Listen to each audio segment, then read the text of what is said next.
శ్రీకాళహస్తికి మా అమ్మ, పిన్నమ్మ వాళ్ళతో కలిసి వెళ్ళాము. చాలా బాగుంది. ఇక్కడ వేగుల్లోనైనా ఒక గోపురం ఉంటాది. కానీ ఇక్కడ కాళహస్తిలో 4 గోపురాలుంటాయి. చాలా బాగుంది. చాలా పురాతన కాలంలోది. శ్రీకాళహస్తి క్షేత్రంలో అనగానే మొట్టమొదట గుర్తొచ్చేది రాహుకేతు శాంతి పూజలు. శ్రీకాళహస్తీశ్వరుడి నవగ్రహాలు కవచం ద్వారా రాహుకేతువులు గ్రహాలన్నీ పరమశివుడికి అదుపులో ఉంటాయంట అండి. కాళహస్తీశ్వరుడు దేవస్థానం ఆంధ్రప్రదేశ్లోని తిరుపతి జిల్లా కాళహస్తి పట్టణంలో ఉంది. ఇది దక్షిణ భారతదేశంలో అత్యంత ప్రసిద్ధి శివాలయంలో ఒకటి. శివుడు తనను హంపి మోక్షం ఇవ్వడానికి కన్నప్పలింగం నుండి ప్రవహించే రక్తాన్ని కప్పడానికే తన 2 కళ్ళను సమర్పించడానికి సిద్ధంగా ఉన్న ప్రదేశమే శ్రీకాళహస్తీశ్వర దేవస్థానం. తిరుపతికి 36 కిలోమీటర్ల దూరంలో ఉన్న శ్రీకాళహస్తి ఆలయము పంచభూత స్థలంలో ఒకటైన వాయులింగానికి గాలిలింగము ప్రసిద్ధి చెందింది. ఇది గాలిని సూచిస్తుంది. ఈ ఆలయంలో రాహుకేతు క్షేత్రంగాను, దక్షిణ కైలాసంగాను చెప్పబడతారు.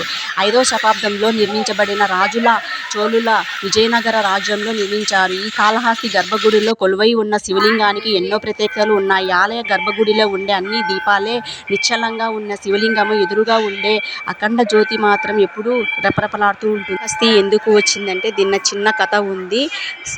సాలేడు శివలింగం దుమ్ము పడకుండా ఉండడానికి గర్భగుడిలో సాలేడు గూడు కట్టింది. మళ్ళా ఇంకొక పాము శివలింగంపై సాలేడు గూడు చూసి అది శివునికి హాని చేస్తుందని భావించి ప్రతిరోజు శివుడికి పాలు పోసి తన మణిని శివునికి అభిషేకం చేసేదంట.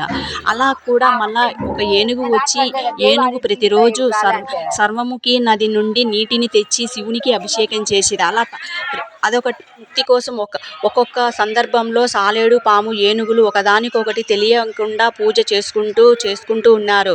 అలా చూసి ఘర్షణ క్రమంలో 3 జీవులు ప్రాణాలు కోల్పోవడంతో శివుడు భక్తిని మెచ్చి మోక్షాన్ని ఇచ్చాడు. అందుకే శ్రీకాళహస్తి అంటారు.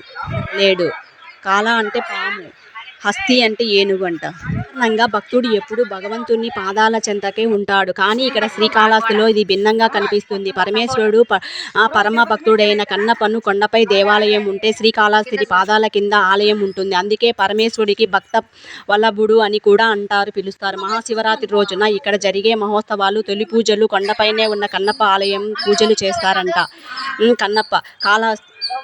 తొలి పూజలు కొండపై కన్నప్ప ఆలయంలో చేయడం విశేషం. ఇక్కడ తర్వాత శివునికి పూజ చేస్తారు. ఇక్కడ అమ్మవారు జ్ఞాన అసువాంబ తూర్పు ముఖంగా, స్వామివారు శ్రీకాళహస్తి